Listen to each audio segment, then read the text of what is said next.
Hey guys, I know it's been a while, but I'm back. Today I'm going to be telling you all about how to get a service dog in 2023 and the process and some tips and advice I have for owner training. So stay tuned for that because I have some very important things that you need to know. First, I need to put out a little PSA. Actually, it's kind of a big PSA. There is no legal registration or identification for service dogs. So if you're considering going online and purchasing a registration or ID, you're wasting your money and you've been scammed because there is no legal value at all when it comes to registrations or IDs. The only thing that makes a dog a service dog is their training and their ability to help their disabled handler. If you do not have a disability, you cannot have a service dog. I'm sorry. If your dog is not a service dog and you're bringing it into non-pet friendly places, you are breaking the law and that is not cool.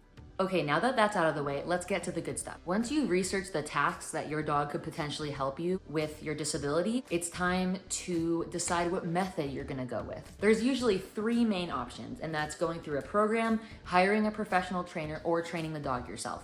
Going through a program is hard because it usually costs a lot of money up front. Like I'm talking about like $50,000 a lot. If you don't have $50,000 to spend, which most of us don't, you can go with the second least expensive route, which is hiring a professional trainer. This method can also be pricey based on the trainer, but a lot of professional trainers have like discounts and stuff for disabled people who need a trained service dog. But I have to say, something very important to know is that you need to research extensively on your trainer. There are a lot of trainers in the industry who are not in it for the right reasons, and the industry is unfortunately very unregulated.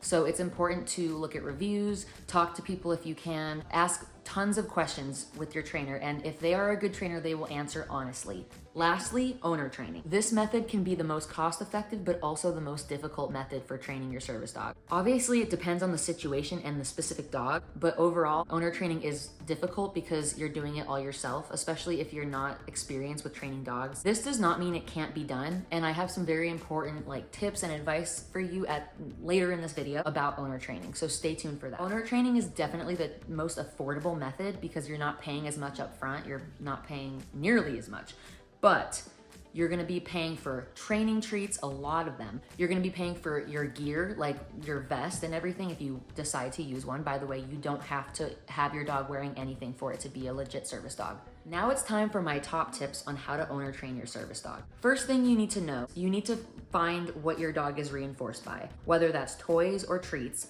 You need to find what your dog is motivated by so that they enjoy working. It'll also make the training process a lot easier because your dog will be very willing and motivated to do their training tricks and tasks, you know? Princeton loves toys, especially at home, but when it comes to training, he loves treats, especially freeze-dried treats. I highly recommend when you train your service dog, get a high-value treat. This could be freeze-dried, it could even be boiled chicken, like chicken breast that you get from the grocery store. Just make sure it's cooked. I have some links down below in the description that you can check out. I have linked all my favorite treats and you can get them on Amazon, and I've only linked very affordable treats. So if you're on a budget, check those out. Next thing you need to know is that your dog will make mistakes along the way, like a lot. Even if your dog has an accident in a store, I know it's horrifying and embarrassing, but just leave and start over the next day. But also make sure your dog is potty trained before you start doing public access. Obviously, accidents do happen, but it's important to have a reliable potty command or having the dog know that they need to potty outside and not in the store.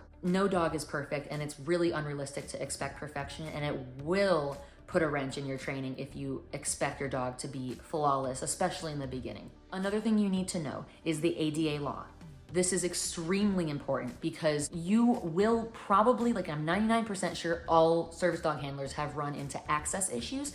For those of you who don't know, an access issue is when you are denied access to an establishment or a business. A lot of times business owners don't know the laws and they don't know that service dogs are allowed pretty much anywhere with their handler. So it's important to have the law memorized, or you can carry an ADA card. I also linked below some ADA cards that you can get on Amazon for very cheap, and they usually come in 50 or 100 packs, so you can hand them out to business owners so they're more educated on the law. Definitely read up on the ADA. I will link the ADA directly in the description, so you can just click on that. It's just ada.gov, but I'll link it anyway just for those of you who want it. Thank you guys so much for watching, and if you haven't yet, please make sure to subscribe so you don't miss another upload in this adorable face.